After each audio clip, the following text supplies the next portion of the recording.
Todas las voces se unen en una sola señal. RCR presenta Conexión 750 con María Alejandra Trujillo. Muy buenas tardes, amigos de Radio Caracas Radio. Todo el equipo que trabaja para ustedes a partir de esta hora los saluda. Variada y abundante información que compartir y analizar, como es costumbre la tarde de hoy. Esto es Conexión 750. Comenzamos.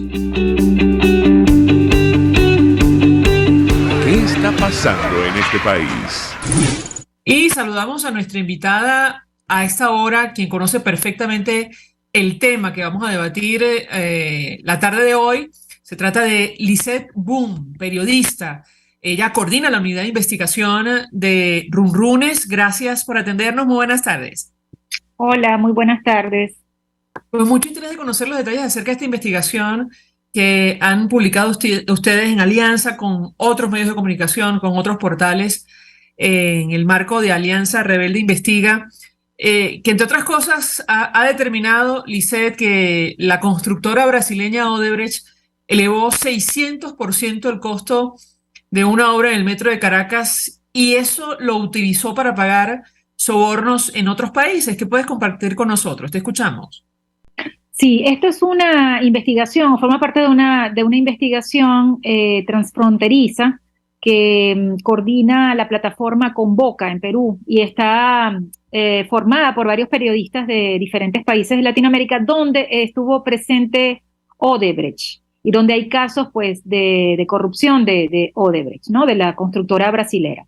En el caso de Venezuela, este reportaje que lo hicimos con la Alianza Rebelde Investiga, que está formada por el Pitazo, Runrunes y tal cual, encontramos o trabajamos por primera vez con unos documentos confidenciales, que son los contratos que tuvo una obra en específico, el Metro Caracas Guarena-Guatire, nunca concluido, nunca entregado. Esta obra fue presupuestada, según los documentos que tenemos, en 1.300 millones de dólares. Eso fue en el año 2006 cuando fue contratada.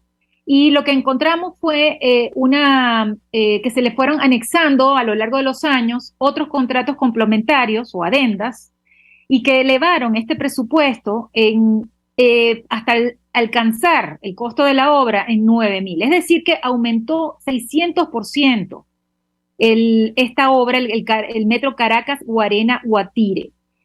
Se aumentó en esta cantidad, o sea, de 1.300 millones de dólares a casi 9.000 millones de dólares. Y todo esto para nada, porque no fue construido. O sea, no ha terminado, solamente quedan las vigas, esas que vemos en la autopista Caracas-Guarena-Guatire, pero bueno, y lo que también descubrimos es que se trata de una de las obras emblemáticas en el mecanismo de corrupción de Odebrecht, que era a través de los sobrecostos, incrementaba pues el presupuesto de estas obras que, bueno, no se sabe dónde iban a parar. En el caso de esta obra en específico, por las declaraciones de los propios ejecutivos de Odebrecht, ya cuando se abrió el juicio en contra por corrupción, ellos admitieron que se usaron esos pagos, esos sobrecostos para pagar coimas o sobornos en otros países. Estamos hablando de una fórmula que utilizaba esta empresa para obtener, ser beneficiada pues en las licitaciones de contratos de obras en cada uno de los países. Entonces pagaban una comisión a esos gobiernos. Estamos hablando, bueno, de entre 2, 3, 5% que recibían los funcionarios de esos países. En el caso de Venezuela también ocurrió. Y bueno, Transparencia Venezuela habla de una cosa exorbitante, 26.000 millones de dólares que podrían haberse cobrado en comisiones funcionarios venezolanos por estas obras. De las 33 obras que hizo Odebrecht en Venezuela, bueno, no, solamente fueron entregadas 9 obras. Se trata de un caso de corrupción enorme, que todavía pues podemos ver que siguen saliendo información que se había mantenido hasta este momento confidencial. Varias inquietudes, Lisette. Te he escuchado con atención. Recordarle a la audiencia que el caso de la operación Lavallato y las actuaciones de Odebrecht cobran especial importancia en este momento cuando, bueno, resulta reelecto el presidente Luis Ignacio Lula da Silva en su país en la segunda vuelta, donde enfrentaba al actual mandatario Jair Bolsonaro. Él estuvo en prisión durante 580 días, justamente condenado por la llamada Operación Lavallato. Él sale en libertad por una decisión del Supremo.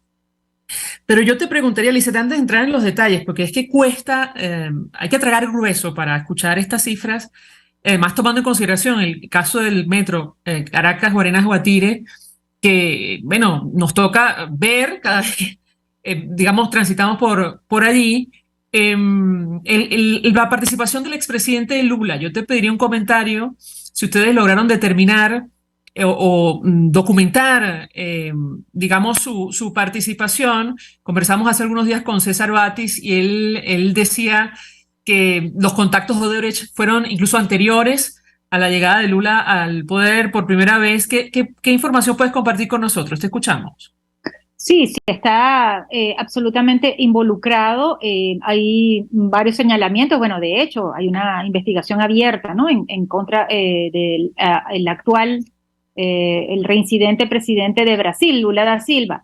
Él estuvo, se está investigando precisamente el delito de tráfico de influencias, porque se le acusa que, bueno, bajo su gobierno, él sirvió también de lobby, hizo el lobby en muchos gobiernos para favorecer la contratación de Odebrecht en esos países. Y bueno, no, era bien pública y notoria toda la amistad, la buena relación que tenía, por ejemplo, Lula da Silva con Hugo Chávez, y luego con Maduro. Hay bueno, el término de todas estas contrataciones que también en el que estuvo presente en el gobierno de Dilma Rousseff, ¿no? Del mismo partido de Lula da Silva. Ella fue destituida, pero ella también, durante esos gobiernos se firmaron todas estas contrataciones y hubo además presencia del propio Lula en la inauguración, por ejemplo, del segundo puente sobre el río Orinoco. Lo que pasa es que, claro, ahora ahora queda abierta la discusión, ¿no? De qué es lo que va a pasar con todo el juicio contra el presidente Lula da Silva, cuando, bueno, fue interrumpido, pero ahora que es presidente, ¿no? ¿Qué va a pasar con las investigaciones sobre el caso Odebrecht? Vemos ahorita que en Perú fueron suspendida la cooperación, ¿no? De la Fiscalía de Perú con la de Brasil por petición de la empresa de Odebrecht, que cambió ya el nombre, por cierto, después de todo este escándalo de corrupción que, bueno, que tocó no solamente Venezuela, sino a toda Latinoamérica e incluso África, ¿no? Tenemos países de África que también. Entonces, está abierta estamos a la expectativa de lo que pueda ocurrir aquí. Que, bueno, si se va a engavetar estos casos, estas investigaciones judiciales contra Odebrecht o no, ahora que está su principal, digamos, lobista otra vez en el poder. Lizeth, ¿quiénes firmaron esos contratos? O sea, por esa cantidad de dinero que, bueno, terminó en unas vigas, como has dicho tú, que nos costaron a los venezolanos 9.000 millones de dólares. Sí, tenemos el que firmó esto en el 2006, específicamente el caso del metro Caracas-Guarena-Guatire, fue Gustavo González López, que en ese momento era presidente del metro de Caracas, y bueno, él es ahora actual director de la Policía Política del Servicio Bolivariano de Inteligencia Nacional, SEBIN, pero en ese momento firmó ese contrato por 1.300 millones de dólares. Y luego firmó otros 5 más, pero bueno, no pudimos obtener el monto de esas adendas. Estábamos hablando de eran como modificaciones al contrato original, que además que se fueron incrementando ese presupuesto. Pero él fue como el primero que firmó ese primer contrato, ¿no? El contrato original. Pero luego el que más firmó fue Tarek El Aissami, perdón, Ayman El Trudi. Ayman El Trudi fue quien también, cuando fue presidente del Metro Caracas, fue el que más firmó de contratos complementarios con todas estas modificaciones y que además por los mayores montos. También, bueno, vale la pena recordar, o es necesario recordar que por el caso de su esposa y su suegra, que fueron las primeras investigaciones que se abrieron en el caso de Odebrecht en Venezuela, fue suspendido ese juicio, o sea, no se le fue apartado ese juicio, esa investigación fue engavetada al final y se le exoneró de culpa a la esposa y a la suegra de Ayman el Trudi, por considerar que no, bueno, que al final no tenían ninguna relación con esto, pero investigaciones encontraron que en Suiza habían cuentas bancarias, que ellas fueron las beneficiarias de estas transacciones que tenían como origen, bueno, Odebrecht, precisamente. Entonces, lo que vemos es que también, sí, eran funcionarios directamente que estaban involucrados, por supuesto, Eusenando Acevedo, que era el director de Odebrecht Venezuela, quien lo unía a una larga amistad con Hugo Chávez y que, bueno, que también allí quedó como muy notoria, ¿no? Este tráfico de influencias que hubo entre el Estado venezolano y la empresa brasileña Odebrecht. Varias inquietudes, dice, tenemos que hacer una pausa para ir a publicidad. Al principio, ¿cómo llegan ustedes a la conclusión de que este sobrecosto, este sobreprecio de la obra fue utilizado finalmente para alimentar el esquema de sobornos que creó esta constructora brasileña? Al regreso de la pausa, te doy la palabra para contestar. Ya venimos. Usted está viendo Conexión 750 con María Alejandra Trujillo. Solo por RCR 750, porque lo bueno une. Puedes seguirnos en nuestras redes sociales. En Twitter, @RCR750. La radio que se ve. Mensaje del ingeniero José Peraza, tesorero del FONPRES CIB. Estimado colega ingeniero arquitecto y profesional afín, el Colegio de Ingenieros de Venezuela y el Fondo de Previsión Social, preocupado por la salud de tu familia, ha diseñado un sistema de salud integral que coloca a tu disposición y que contiene asistencia primaria de salud, ambulancia, hospitalización, cirugía, oftalmología, dermatología, fisioterapia, psicología, odontología, farmacia y funerario. Para mayor información, visítanos a nuestros portales cib.net.be, fonprescib.net.be, Colegio de Ingenieros de Venezuela, construyendo futuro. Mis amigos, una empresa comprometida y responsable con su personal es una empresa segura, y Produzca es la compañía pionera en Venezuela que ofrece la mayor cantidad de equipos de comprobada calidad para garantizar la seguridad integral de toda la nómina industrial de cualquier empresa. El catálogo de Produzca es inmenso, todo tipo de guantes, cascos, accesorios y productos varios de protección para tu personal. Conoce más de Produzca en www.produzca.com. Produzca, seguridad en tu empresa de los pies a la cabeza. Desde los sectores populares del país se escucha una clara señal. Es el radar de los barrios. Evelyn Martínez y la red de ciudadanos le invitan a identificar amenazas, ubicar soluciones y hacer seguimiento eficiente a las problemáticas de cada sector. Un espacio contra la polarización donde se construye de abajo hacia arriba y de adentro hacia afuera. El radar de los barrios, de lunes a viernes, a partir de las 10 de la mañana, solo por RCR 750 AM. RCR 750 AM, porque lo bueno une. El poder de la comunicación en tus manos. Conexión 750 con María Alejandra Trujillo. Solo por RCR 750, la radio que se ve.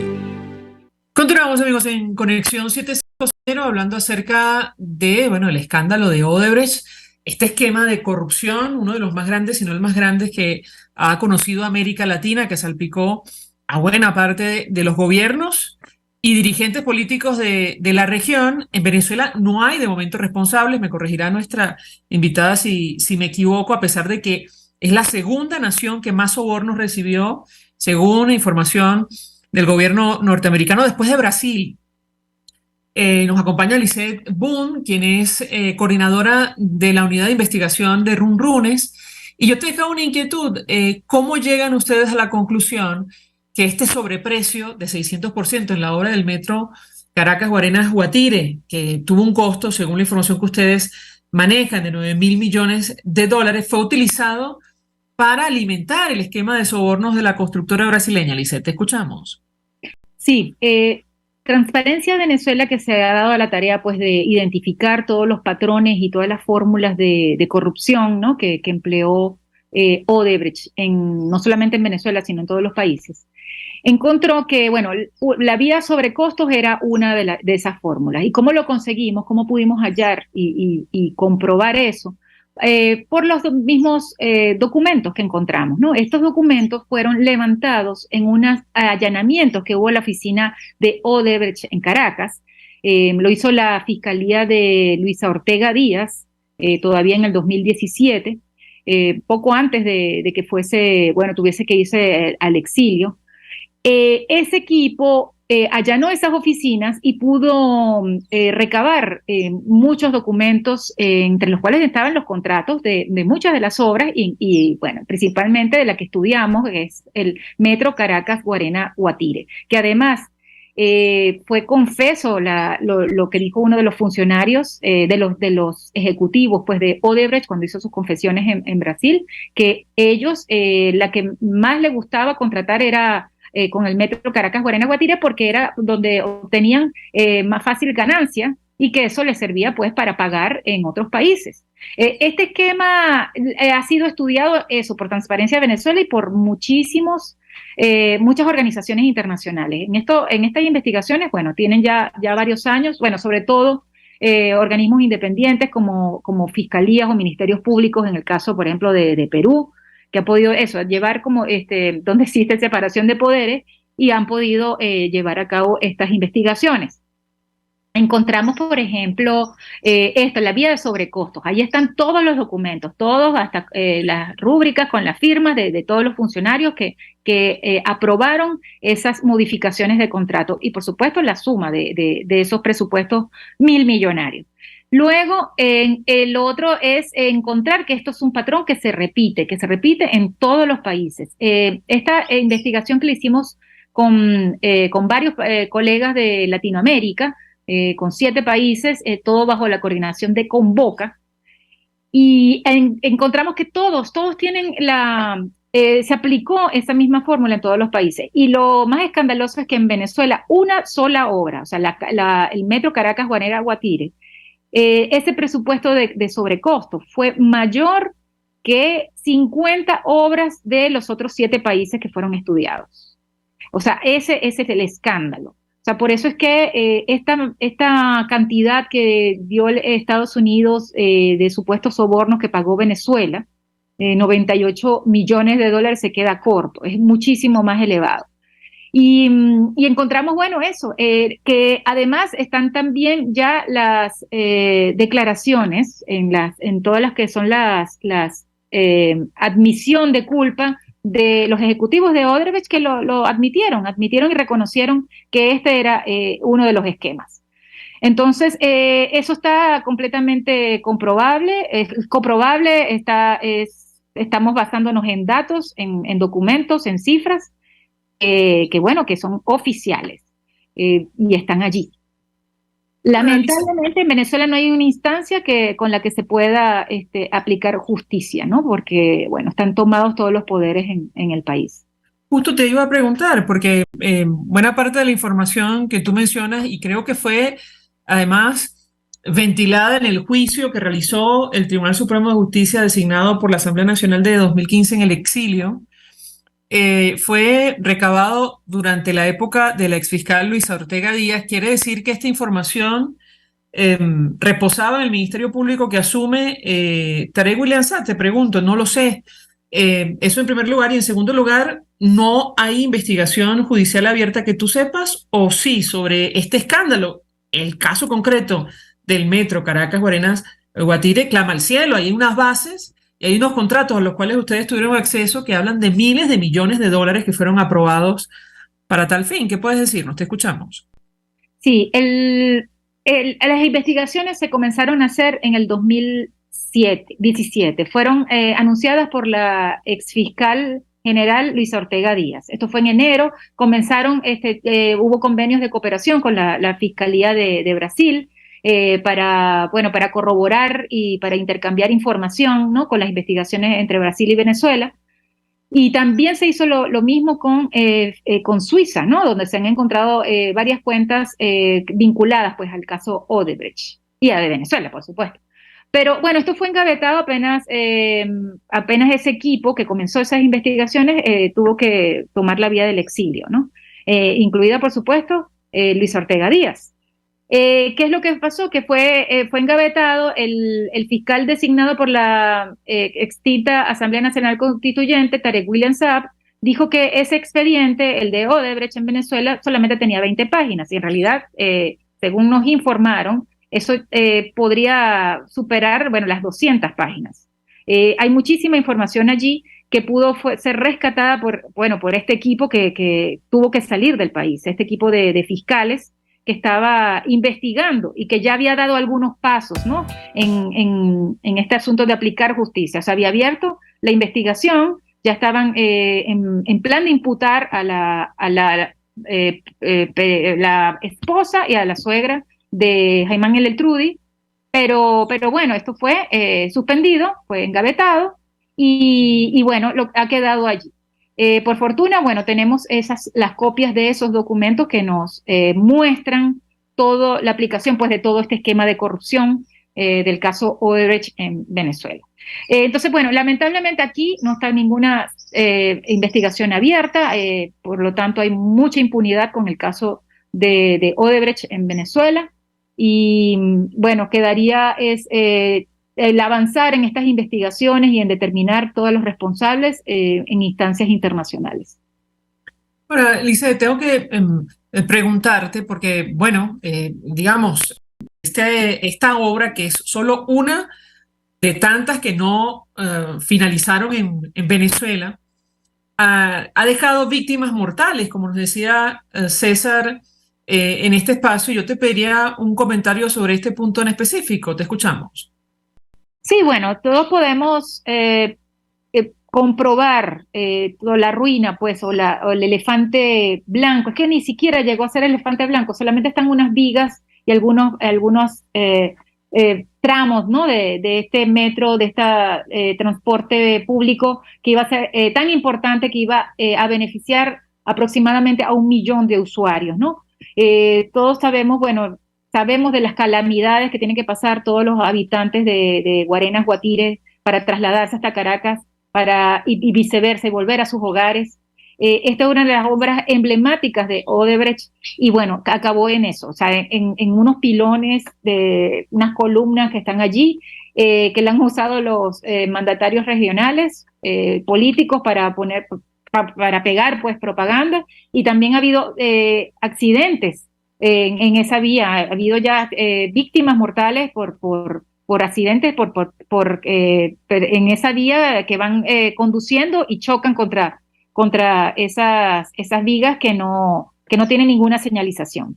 Entonces, eso es lo que vemos. Es también un monumento a eso, a la desidia, a la impunidad, a la injusticia, y también una comprobación de que la corrupción mata. En este caso, pues, estas personas que chocaron, que tuvieron un accidente fatal contra esas vigas, y también toda la calamidad que tienen que pasar todos los habitantes de Caracas, de Guarenas y Guatire, para trasladarse a sus trabajos o a sus hogares por esta vía. Tú mencionas algunos de los responsables, o al menos de los funcionarios que firmaron esos contratos, pero habría que señalar también a los responsables de los gobiernos de la época, y lo saco a colación porque otra vez en este juicio que se realizó en el exilio, allí se condena a Nicolás Maduro de 18 años porque, él, según la información que fue ventilada allí, recibe $35 millones en sobornos o financiamiento de su campaña a cambio de favores. Y yo te preguntaría, ¿ustedes tuvieron acceso a información relacionada con este tema o no, Lisette? Te escuchamos. No, eso lo planteó Luis Ortega Díaz, pero hasta allí llegó. O sea, ese enjuiciamiento por el caso de corrupción de Odebrecht contra Nicolás Maduro, pero no ha prosperado, ahí quedó.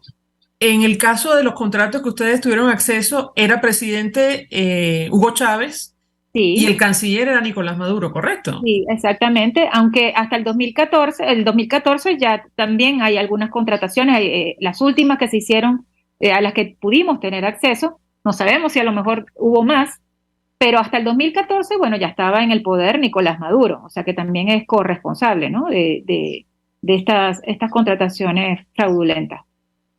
Lizeth Boone, un millón de gracias por atendernos, acompañarnos estos minutos, periodista, coordinadora de la unidad de investigación de Runrunes, bueno, ofreciendo detalles acerca de este trabajo que acaban de publicar, que, bueno, cuesta incluso digerirlo.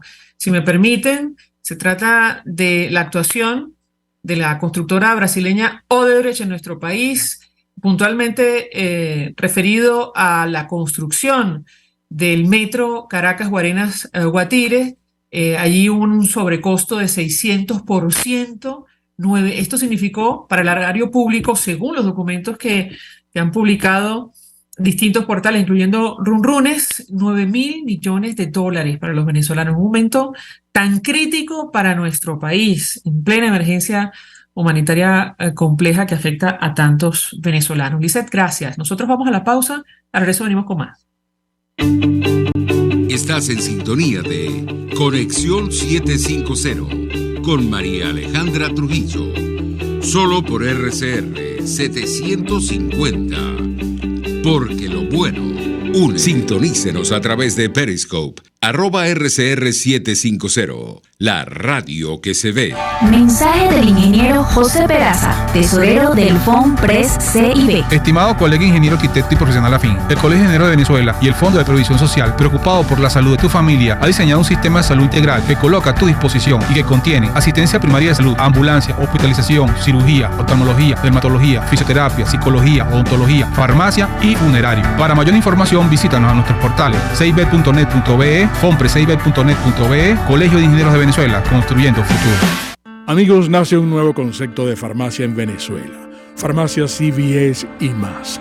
Todo lo demás. En Farmacia CVS, en español CVS, lo consigues todo en un solo lugar. Salud, belleza, hogar y comida. Un nuevo concepto en todo para un nuevo concepto de vida. Farmacia CVS y más está en el CCCT nivel C1, frente a Beco y al lado del Banco Mercantil. En Instagram, FarmaCVS. Farmacia CVS y más. Todo lo demás. La Academia de Ciencias Físicas, Matemáticas y Naturales presenta El progreso tiene su ciencia. Hoy presentamos Alejandro Müller y los plásticos. Sin plásticos es imposible concebir la vida moderna. Están presentes en nuestra ropa, calzado, celulares, cables eléctricos, automóviles, materiales quirúrgicos, empaques y muchos otros. El investigador Alejandro Müller, profesor emérito de la Universidad Simón Bolívar, se dedica a estudiar la estructura de los plásticos con el fin de diseñar materiales con propiedades particulares. La mayoría de los plásticos comerciales son semicristalinos, lo cual no se refiere a su transparencia, sino a cuán ordenadas están las cadenas de moléculas que lo componen. Los plásticos poseen zonas cristalinas u ordenadas, pero a diferencia de los metales, también tienen zonas amorfas, en donde estas cadenas asemejan un plato de espaguetis. Müller se ha dedicado a descifrar cómo se ordenan estas cadenas y cuál es el impacto que los diversos arreglos tienen sobre las propiedades de los plásticos. Ha diseñado técnicas para determinar el tamaño y la distribución de cristales y ha estudiado cómo cambian las propiedades de los plásticos al reducir el tamaño de los cristales a escalas nanoscópicas, es decir, de una millonésima parte de un milímetro. Sus estudios, aunque lucen abstractos, tienen infinidad de aplicaciones en la vida cotidiana. Por ejemplo, tanto los plásticos biodegradables, que ayudan a preservar el ambiente, como las suturas bioabsorbibles por el cuerpo humano, se degradan por procesos que involucran al agua. Los tiempos de degradación serán más largos mientras más zonas cristalinas existan en el material, ya que estas son más densas y de mayor dificultad de penetración que las amorfas. En otras palabras, la biodegradación de los plásticos depende de su cristalinidad. Mientras más cristalinos, más tiempo tardan en descomponerse. Alejandro Müller es miembro de la Academia de Ingeniería y del Hábitat.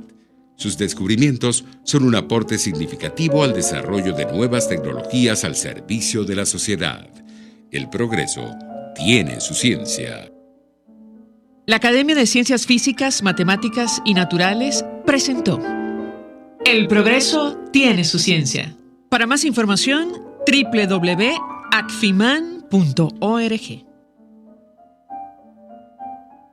RCR 750 AM, porque lo bueno une. María Alejandra Trujillo te acompaña en Conexión 750, solo en RCR 750, la radio que se ve. Claro y raspado. Continuamos, amigos, en Conexión 750 y esta hora saludamos al profesor Guillermo Tela Veledo, quien es politólogo, profesor de las Universidades Metropolitana y Central de Venezuela. Gracias por atendernos. Buenas tardes. Muchas gracias, María Alejandra. Saludos a la audiencia. Pues mucho interés de conocer su opinión y análisis acerca del tema que nos ocupa, que tiene que ver con el posible reinicio de negociaciones en México entre el régimen de Nicolás Maduro y la plataforma unitaria. Yo le pediría un primer comentario sobre este tema, profesor. Lo escuchamos. Bueno, primero que estamos con una gran expectativa porque el retorno de esas negociaciones quiere decir que han estado conversaciones preliminares, o bueno, estas conversaciones intermedias entre las dos delegaciones, fuera del ámbito de México, pero además conversaciones triangulares en los países que apoyan el proceso y el gobierno venezolano y la plataforma unitaria. Así que están haciendo su trabajo y es de gran expectativa porque, bueno, nos acercamos al final del año 22, viene el año 23, que es el comienzo del año preelectoral. Es justamente, aunque lo electoral no es lo único que incide en estas negociaciones, es justamente el marco de relaciones y reinstitucionalización electoral que es crucial como resultado de estas negociaciones. Y ya es tiempo de que se retorne a la mesa si se quiere que esto funcione para el tiempo que se debe. Ahora, hay, digamos, muchos críticos al respecto, sobre todo en los Estados Unidos, profesor, y yo le pediría un comentario. Hay que señalar que efectivamente Estados Unidos va a unas elecciones de medio término la próxima semana y probablemente el tema, digamos, ha sido utilizado como arma arrojadiza en el marco de esta campaña.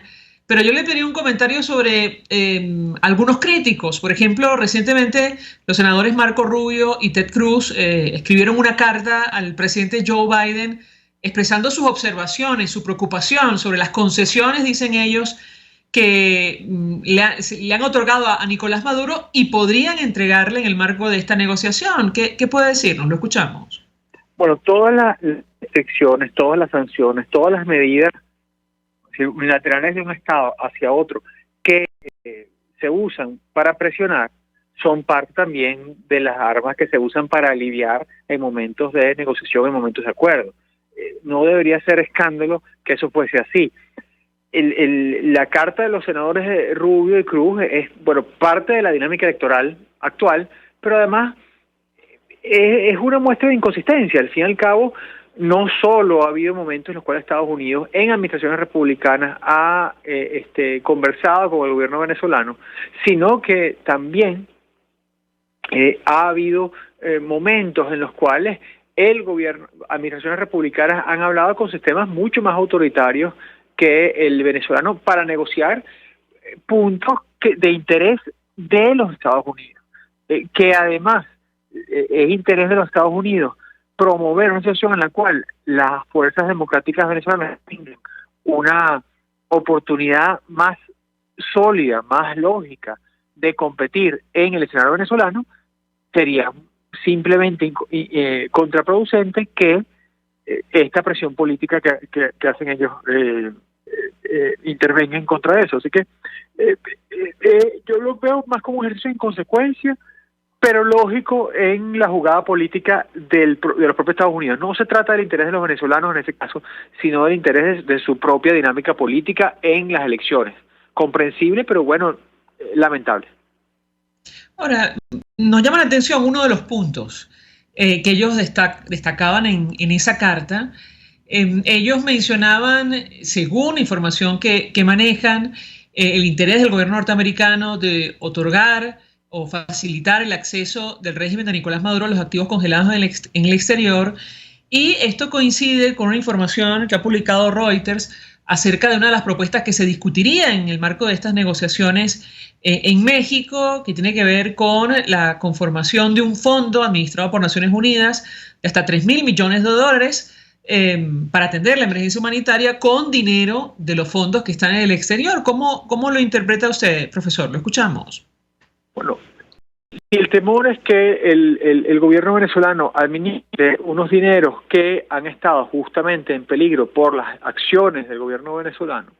Ese tipo de medidas tiene presente histórico, ese tipo de medidas de entregar, de concederle a un tercero, en este caso una administración neutral, técnica, operativa de Naciones Unidas, en áreas humanitarias, pues es simplemente una ganancia para la sociedad venezolana en general, porque hoy día no se tiene el robo de esos dineros, pero tampoco se tiene el uso de esos dineros para las políticas públicas para lo cual tienen destino.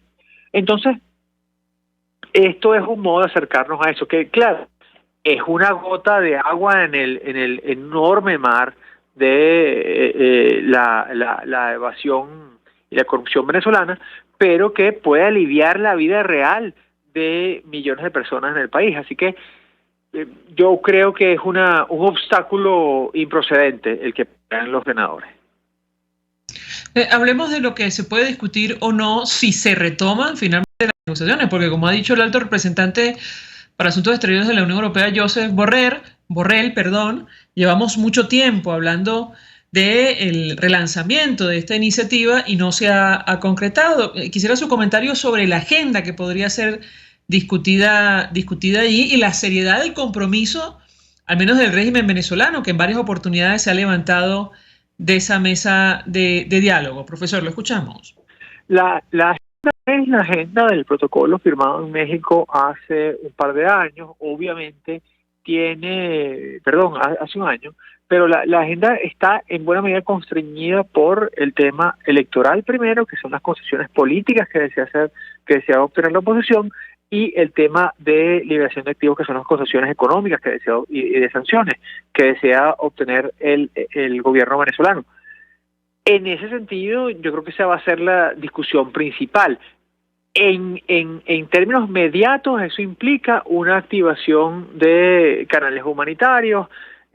Siempre el tema humanitario es muy duro para el Estado venezolano porque no reconocen la crisis humanitaria, pero parece haber acuerdo a que lo operativo alivie ese obstáculo. Dicho esto, y me pregunta sobre la seriedad de los actores.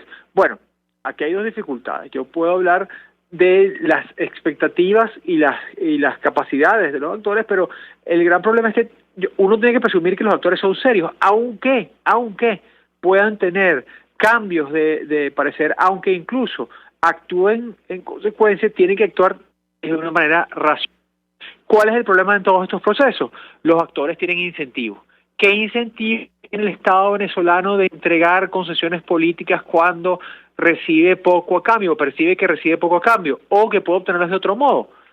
Bueno, el incentivo está en que realmente la situación económica, la situación fiscal, la situación previsible para el Estado venezolano no es tan buena como era hace unos meses. La ventana de oportunidad de la expansión de los ingresos petroleros derivados de la guerra de Ucrania se está cerrando porque Europa y Estados Unidos han ido resolviendo su problema energético. La ventana de oportunidad de tener una mayor inversión interna en ese sentido también se ha ido estrechando, entonces no tienen mucho que poder pedir.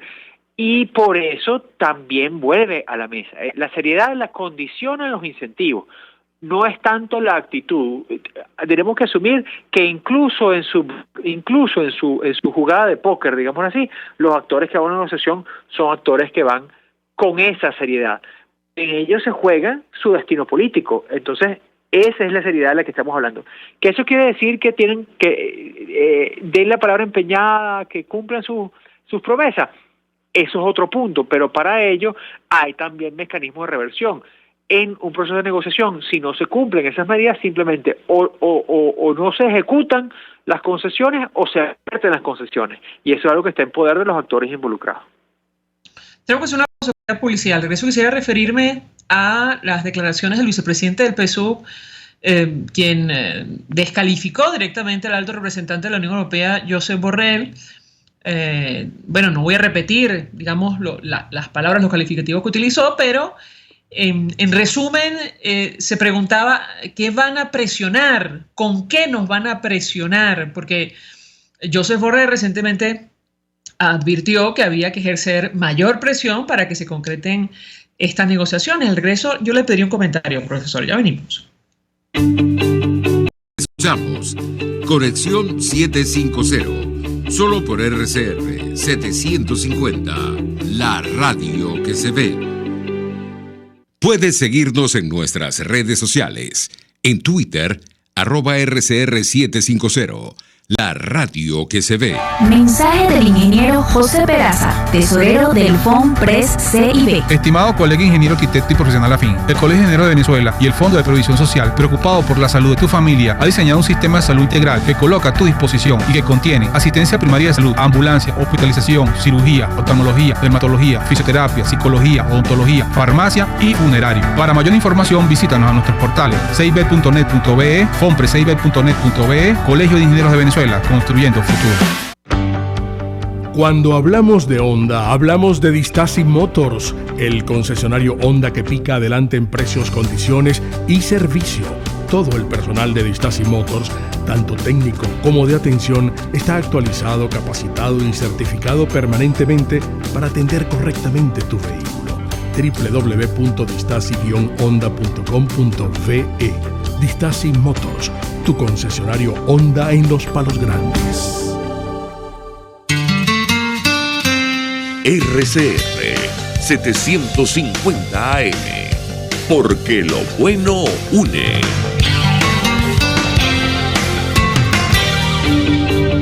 El poder de la comunicación en tus manos. Conexión 750 con María Alejandra Trujillo. Solo por RCR 750, la radio que se ve. Continuamos, amigos, en Conexión 750, hablando acerca del posible reinicio de las negociaciones en México entre el régimen de Nicolás Maduro y la plataforma unitaria. Nos acompaña el profesor Guillermo Tell Aveledo, politólogo, y yo le dejaba una inquietud a propósito de los incentivos y el tema que usted tocaba en el corte anterior. El vicepresidente del PSUV ha salido a descalificar al alto representante de la Unión Europea para Asuntos Exteriores, Josep Borrell, quien habló de la necesidad de presionar para que se concrete el reinicio de las negociaciones, y él se preguntaba con qué nos van a presionar. ¿Qué responder a una inquietud o una declaración de esta naturaleza, profesor? Lo escuchamos. ¿Cómo lo lee usted? Adelante. Eso no es una inquietud, es una pregunta retórica que tiene su propia respuesta en el planteamiento. El vicepresidente del PSUV está haciendo eso justamente porque no está, es un convidado de piedra. Sabemos ese estereotipo del policía bueno, el policía malo, y tenemos aquí el policía impotente que está viendo en el cuarto de al lado lo que están haciendo los otros.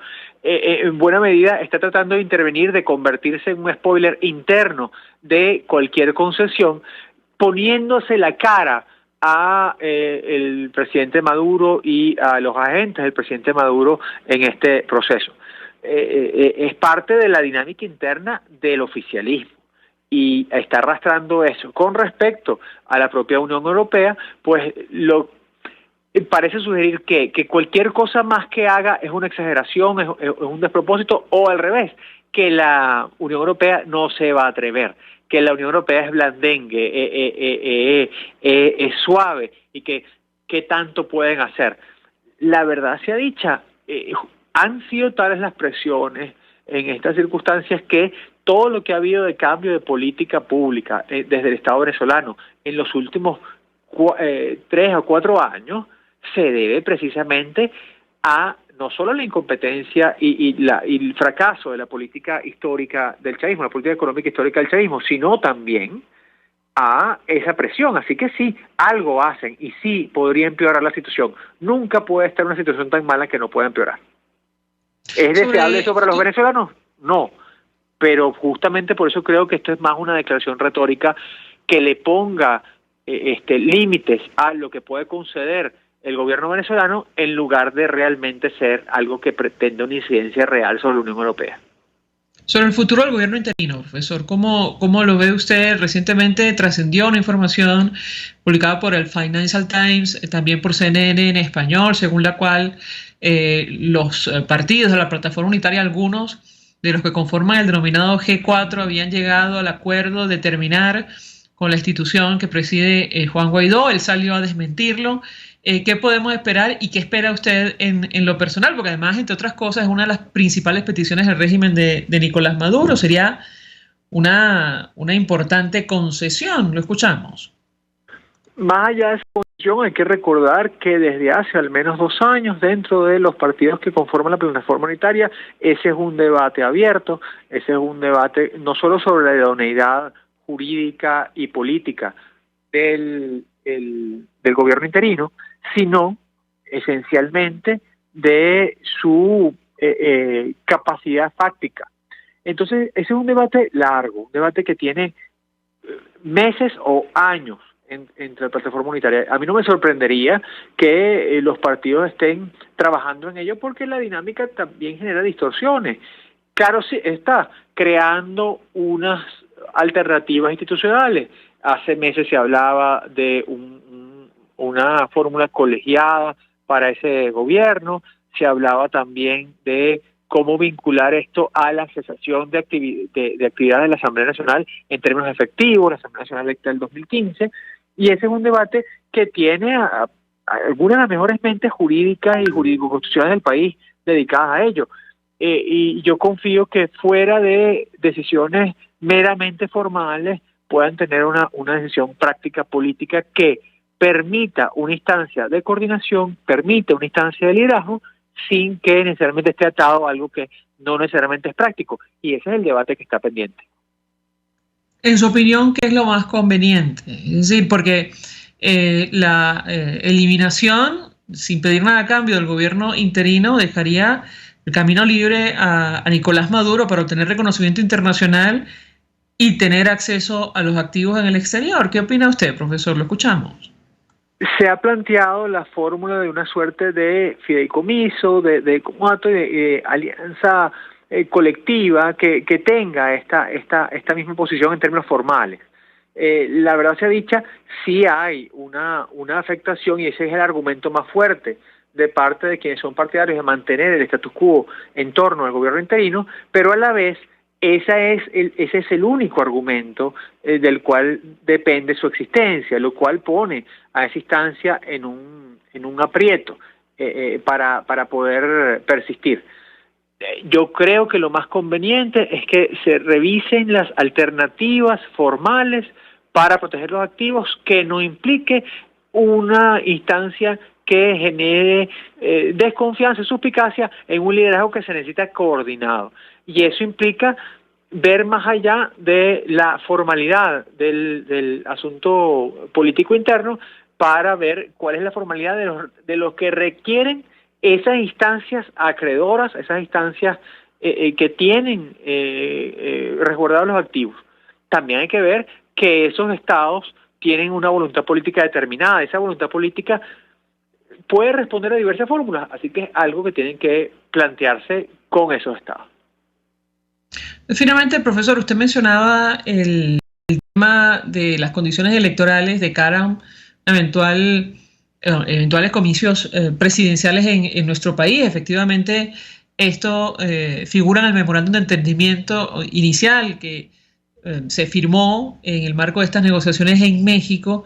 Yo le pedí un comentario, y lo hemos venido analizando con otros invitados, el informe de la misión de observación electoral de la Unión Europea es demoledor, si me permite, en torno a la ausencia de división de poderes, digamos, la intervención de otras instituciones como el Tribunal Supremo de Justicia en el marco de procesos electorales en nuestro país. ¿Qué expectativa tiene usted en lo personal en torno a este tema? ¿Cuánto se puede avanzar para conseguir condiciones para la celebración de elecciones libres, transparentes y verificables en nuestro país? Lo escuchamos. Pues me alegra que preguntes cuánto se puede avanzar y no cuánto se debe avanzar, porque deber avanzar es un trecho larguísimo, pero cuánto se puede avanzar dentro de circunstancias actuales. Obviamente, más allá de hacer una respuesta posibilista, los políticos deben tratar de exigir, o pueden tratar de exigir, una aspiración hacia un arreglo dentro de lo que ya ha sido una práctica electoral. Las elecciones en Venezuela son injustas, las elecciones en Venezuela son desiguales, el campo electoral venezolano es no competitivo, y aún así, en esas circunstancias, las fuerzas democráticas, las fuerzas alternativas al Estado venezolano han logrado victorias parciales, pero han logrado también victorias generales, en condiciones políticas incluso peores que hoy, sin rectores electorales afectos a la sociedad, con menos observación electoral, etcétera, etcétera. Hay una serie de garantías parciales que en procesos transicionales se pueden tener, y yo creo que a esas se puede aspirar razonablemente. Hay que aprovechar hasta cierto punto que el Estado venezolano tiene una especie de confianza en que no solo su relativa ventaja en las encuestas, sino además su relativa posición de fuerza efectiva le puede ayudar sin tener que hacer acciones de fraude descaradas. A la vez vemos que esas mismas acciones han podido ser derrotadas internamente. Vimos el caso de Barinas, que siempre es esperanzador, en circunstancias electorales sí cortas, sí truncas, sí chucutas, así que a partir de ahí se debe plantear. Si queremos lo perfecto, simplemente no va a ocurrir en el corto plazo y estaremos otra vez postergando esas oportunidades.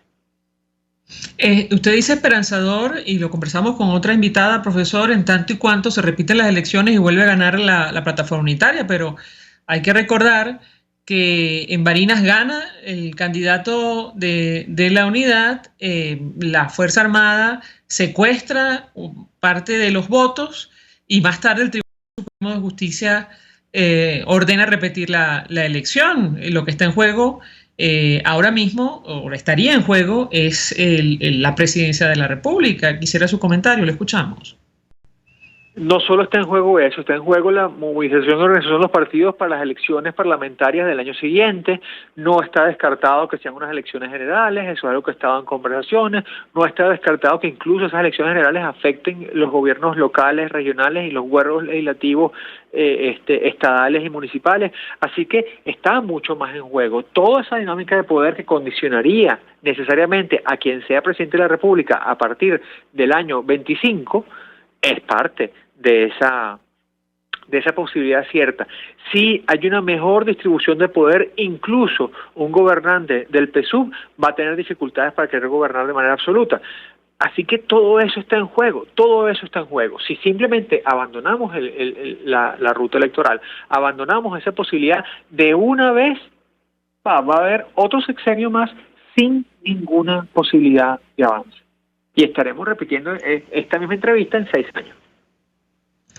Profesor Guillermo Tela, muchas gracias por atendernos, acompañarnos estos minutos, politólogo, profesor de las universidades Metropolitana y Central de Venezuela, expresando opinión y análisis acerca del tema que debatimos, que tiene que ver con el posible reinicio de negociaciones en México entre el régimen de Nicolás Maduro y la plataforma unitaria. Nosotros nos despedimos y lo hacemos a nombre de Jaime Nestares en la dirección general de la estación, en la gerencia de producción Willy Cercaya, en la producción Jay Pacheco, en los controles Gregorio González, quien tuvo el placer de acompañarles, María Alejandra Trujillo.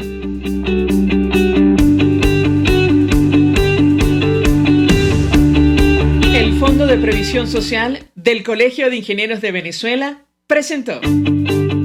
RCR presentó Conexión 750, con María Alejandra Trujillo. Solo por RCR 750. La radio que se ve. RCR 750 AM. Porque lo bueno une. El siguiente espacio educativo va dirigido a niñas, niños y adolescentes.